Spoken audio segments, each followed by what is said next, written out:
चुनाव सुधार और एसआईआर पर होती हुई बहस और बड़े बड़े नारे वादे, समंदर ये तेरी खामोशियां कुछ और कहती हैं, मगर साहिल पे टूटी कश्तियां कुछ और कहती हैं। कैसा चुनाव और कैसी पारदर्शिता सर, जब बिहार में ऐन चुनाव के पहले महिलाओं के खाते में 10-10 हजार रुपए डाल के वोट खरीदा जाए और चुनाव आयोग चुपचाप तमाशा देखे, तो कैसा चुनाव सुधार और कैसी बहस।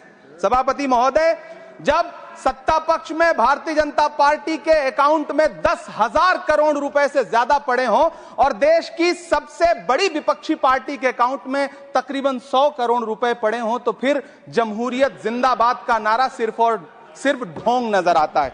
सभापति महोदय, जब देश के गृह मंत्री और प्रधानमंत्री की तरफ से विपक्षी पार्टियों के विधायकों को तोड़ने को देश की मीडिया ऑपरेशन लोटस कह करके सेलिब्रेट करे, तो फिर कैसा सुधार और कैसी जमहूरियत सर। जब यूपी के मीरापुर उपचुनाव में वोट देने के लिए घर से निकली मुस्लिम महिलाओं के सामने पुलिस का इंस्पेक्टर रिवॉल्वर तान के वोट न देने की धमकी दे, तो कैसा चुनाव सुधार और कैसी बहस। सर, जब महाराष्ट्र में शिवसेना और एनसीपी जैसी पार्टियों को तोड़ लिया जाए और उनका चुनाव निशान छीन लिया जाए और चुनाव आयोग चुप रहे, तो कैसा चुनाव सुधार और कैसी बहस। सर, मैं ये तो नहीं कहता, सर विल ऑथेंटिकेट, मैं विल ऑथेंटिकेट सर, मैं ये नहीं कहता कि चुनाव आयोग धृतराष्ट्र हो गया है, लेकिन चुनाव आयोग ने गंधारी की तरह अपनी आंखों पे पट्टियां जरूर बांध ली हैं। सभापति महोदय, मैं तो ये जानना चाहता हूं कि आपको बताया था बहस सर मैं ऑथेंटिकेट करूंगा सर, मेरा टाइम बहुत थोड़ा है। नहीं, आप टाइम थोड़ा है तो विषय पर बोलिए सर। विषय पे सर, चुनाव सुधार पे बात कर रहा हूं सर। चुनाव सुधार पर बोलिए।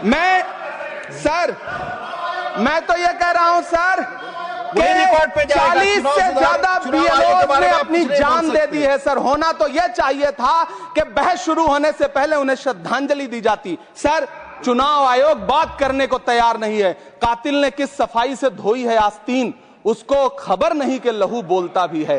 राजस्थान के बीएलओ मुकेश जांगीड़ हो, हरिओम बैरवा हो, मध्य प्रदेश के बीएलओ रमाकांत पांडे हो, सुजान सिंह हो, उदयभान सिंघारे हो, मनीराम हो, सीताराम गौड़ हो, सर्वेश कुमार हो, कविता हो, अनिता नागेश्वर और भुवन सिंह चौहान हो। सर, ये बीएलओज हैं जिन्होंने जान दी है सर। आखिर चुनाव आयोग उनसे ऐसा क्या करवाना चाहता था कि उन्होंने जमीर की आवाज सुनी और आत्महत्याएं कर ली। उन्होंने सरकार का वो काम करना स्वीकार नहीं किया। सर, बंगाल की रिंकू तरफदार हो, मनी सिंह हो, सर नमिता हंसदा हो, सर मेरा टाइम तो सर आपने लगातार सर, मैं चुनाव सुधार पे बोल रहा हूँ सर, चुनाव सुधार पे बोला सर। अगर नहीं बोलने देना चाहते तो कोई बात नहीं, लेकिन ये सर मैं बीएलओस का नाम ले रहा हूँ सर। ये विषय ही है सर, मेरा समय तो लगातार डिस्टर्ब कर रहे हैं सर। नहीं बोलने देना चाहते तो कोई बात नहीं सर। मुरादाबाद के बीएलओ सर्वेश सिंह का वीडियो जिसने भी देखा होगा, उसकी चीखें सुनकर के चुनाव आयोग की आंख में आंसू आना चाहिए था, लेकिन अफसोस है कि चुनाव आयोग सुनने तक को तैयार नहीं है सर। आप इन चीजों पर डिस्कस करना चाहते हैं सर, ये चुनाव सुधार से सर ये रिलेटेड नहीं है सर। क्या हम बीएलओ का नाम भी नहीं ले सकते जिन्होंने जान दिया है सर?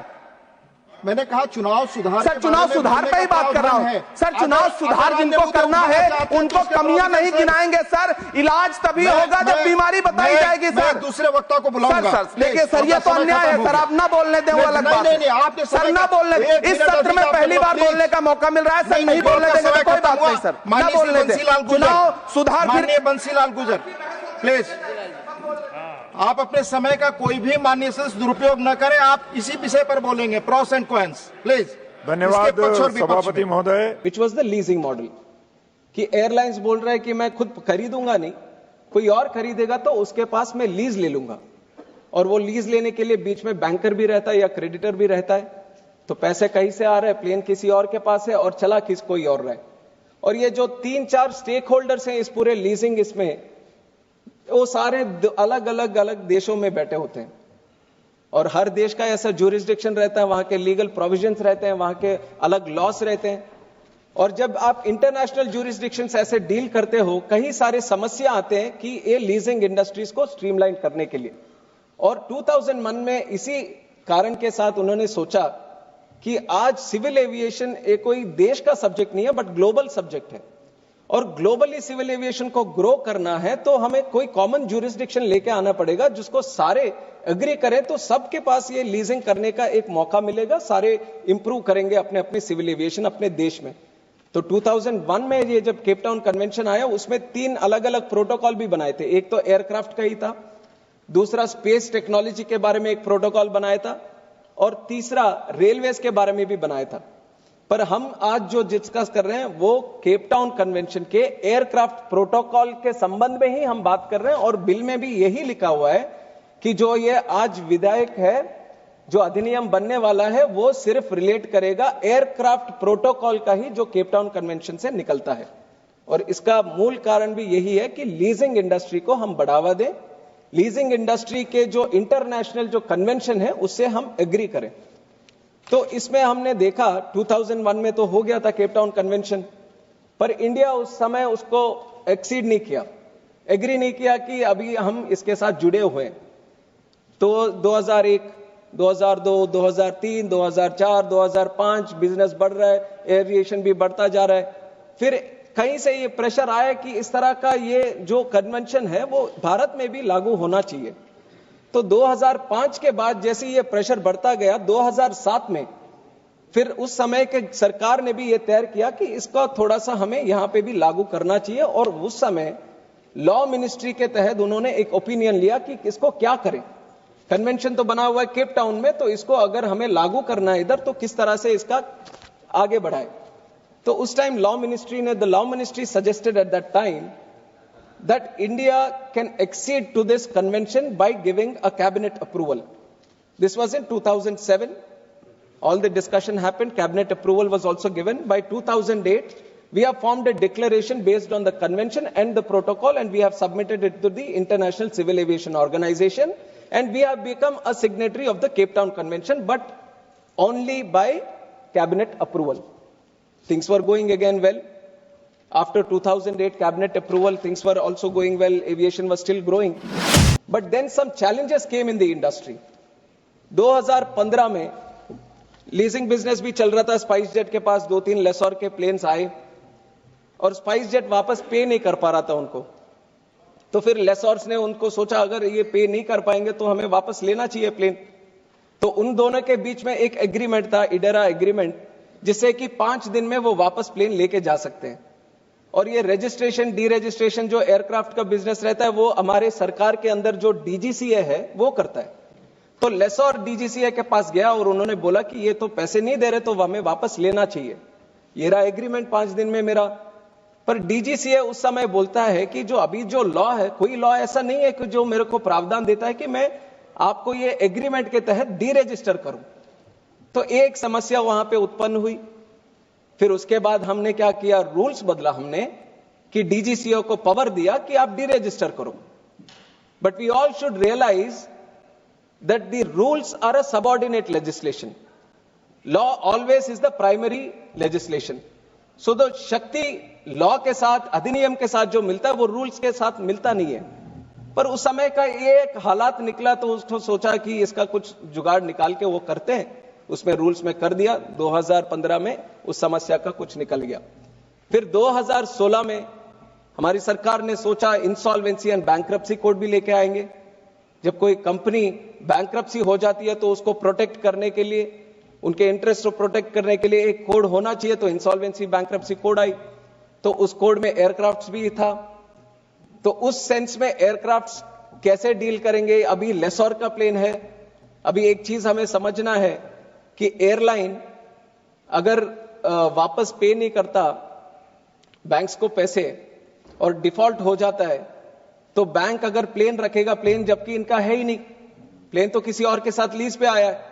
अब वो लीज जो जिसने दिया है वो दुखी होता होगा कि मेरा प्लेन उनके पास रुक गया। तो इस ऐसे बहुत सारे छोटे छोटे समस्या उत्पन्न हुई जिनका समाधान निकालने की जरूरत बहुत बड़ी थी।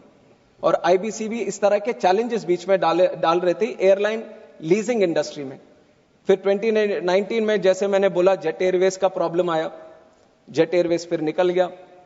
जेट एयरवेज के समय जो लेसोर्स ने प्लेन दिए थे वो काफी उत्सुकता के साथ पहले ही उनको पता चला कि इस तरह के हालात हो सकता है, तो इंसॉल्वेंसी एंड बैंक्रप्सी कोड को इंप्लीमेंट होने से पहले, जब एनसीएलटी को मॉरेटोरियम देना था उससे पहले ही उन्होंने डीरजिस्टर करके प्लेन लेके चले गए। और फिर 23 में जब गो एयर आया, लेसोर इंडिविजुअल भी हो सकता है, कंपनी भी हो सकता है। लेसोर जिसके पास ओनरशिप है प्लेन का, उसको मैं लेसोर बोल रहा हूं। और 2023 में गो एयर का एग्जाम्पल फिर आया। अब गो एयर जब हुआ तो गो एयर के समय एनसीएलटी थोड़ा सा और आगे आते हुए उन्होंने बोला कि अब कोई प्लेन कहीं कोई रजिस्टर नहीं होगा, कोई कहीं नहीं जाएगा, और उसको इधर ही रखा, पूरे मॉरेटोरियम के साथ उनको बंदा रखा इधर ही। तो लेसोर के पास, जिनको सिर्फ इतना ही था कि उन्होंने प्लेन लीज पे दिया, उनको कुछ गलती नहीं थी, पर उनको प्लेन नहीं मिल रहा था। पर ये सब क्यों कह रहा हूं, क्योंकि लेसोर क्यों इंपॉर्टेंट है हमारे लिए। अब लेसोर इस तरह के हार्डशिप्स फेस करेगा अगर किसी को देने के लिए, तो इसीलिए एक केप टाउन कन्वेंशन का एयरलाइन एविएशन वर्किंग ग्रुप एक पूरे विश्व में बना हुआ है, जिसमें लगभग 400 एयरलाइन है, ओईएम्स हैं जो एयरक्राफ्ट्स को बनाते हैं, और बहुत सारे बड़े बड़े एविएशन से रिलेटेड कंपनी, वो सब मिलकर एक ग्रुप बनाए, एयर एविएशन वर्किंग ग्रुप। और वो हर क्वार्टर में केप टाउन कन्वेंशन का कंप्लायंस एक इंडेक्स निकालते हैं, स्कोर निकालते हैं कि किस तरह से ये देश में क्या स्कोर है।